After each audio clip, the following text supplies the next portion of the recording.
Good morning, St. Francis. Good morning, people of God. It is Thursday, the 8th day of August, 2024. It is Thursday of the 18th week of the year, the 18th week in Ordinary Time.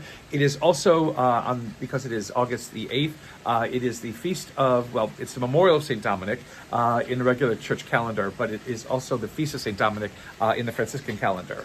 And so we honor him because, again, he and Francis, contemporaries, hopefully they met at the Fourth Lateran Council in 1215. Again, all kinds of stories where Francis is said to have worn a belt when he first put on the habit. Dominic wore a cord when he put on his habit, and when they met each other, they exchanged cords and belts. And so we get the cord and they get the belt.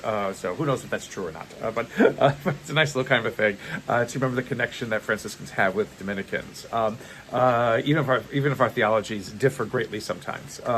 The other thing, though, about today is that in Australia, it is the feast day of the first Australian saint, Mary MacKillop, who was a member of the Sisters of St. Joseph. And although she was not Franciscan, she had dealings with Franciscans, and it was a Franciscan bishop that supported the foundation of her sisters in Australia. And so we remember her also on this day. And again, also Australians, the church in Australia, and celebrate the fact that, again, the Franciscans, again, through the Sisters of St. Joseph, kind of do a one-up on Dominic, kind of suppressing his feast day in Australia in favor of Mary MacKillop. Always important to remember all these interesting kinds of things that kind of circulate whenever we look at saints and calendars and feast days and stuff like that. I'm standing here before our newly painted mint door that we have here at the front of the rectory, friary, as well as our new sign, our address sign down over here. Father Chris put both of those in like that. And if you turn around this way, you can see, we probably can't see, maybe you can hear again, tropical storm, hurricane, whatever it is, Debbie, little Debbie has made its way into the Triangle Raleigh area and throwing down a bunch of rain and wind and things like that. So some trees are down and stuff like that. Offices are closed except for Mass today here at St. Francis. And so as we kind of just weather through the rest of the storm. Our readings for today, there are special readings for Dominic, but our readings for today continue with the saga of Jeremiah. And again, here, one of the great prophecies that Jeremiah utters, that God utters through Jeremiah, again, is this care for Israel now in exile, that it will be brought back, but brought back under a different kind of law, and a different kind of the creation of a covenant, not just stone tablets, to reverence or whatever it is, but now a law that is written on the heart. A law that becomes a part of the way of life of a people, a law that allows people to see as God sees and feel as God feels, and to act as God acts.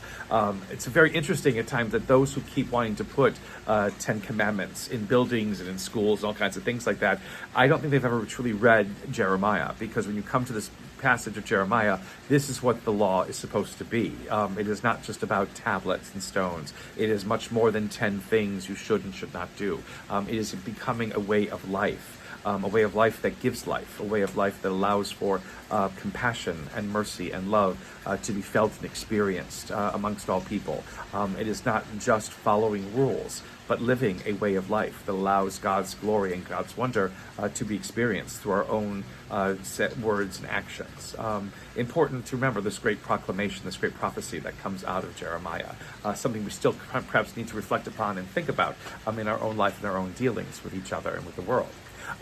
In Matthew's Gospel today, we had the wonderful Gospel yesterday about the woman from Sidon and Tyre who asks Jesus for something, and he's insulting to her, and she shoots right back at him. Now we have, again, Peter's great confession of faith. Who do people say that I am? Peter's the first to say, you are the Christ, Son of the living God. And then Jesus goes and says these wonderful things about the keys to the kingdom and holding and sins and letting sins be released and the gates of hell not prevailing against, the church that God will establish upon Peter. And it's all just wonderful. First Pope, Peter's great, Peter's wonderful, strong leader. And there he is. And then the reading continues. And it is where Jesus talks about his impending death and resurrection. And all Peter hears is death. And that can't happen to Jesus. Jesus, because Peter wants to make sure that Jesus makes him important and popular. And Jesus then basically says, Peter, you are thinking as human beings do and not as God. You are Satan, and get away from me.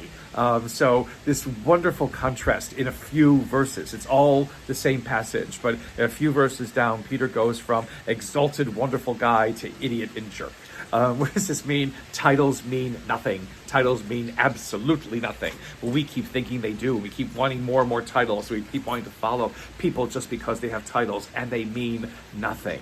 People who are jerky before they got the title will be jerky afterwards, and Peter's a prime example. What does this then say for us? It's basically the whole idea that we are able to do what God needs us to do, title or not. Even though we make mistakes, even though we fall all the time, we can rise from this. And just because a person has a title does not mean, again, that they are an angel sent from heaven, who's there to guide us and all kinds of things like that. They are basically people trying to do God's will, perhaps failing miserably at times in doing it, but still can pick themselves back up again to do what it is that God needs to be done. And that's not just for people with titles, but it's for all of us who dare to be baptized, who dare to walk with God, who dare to walk with God's hope and God's tenderness in our own lives.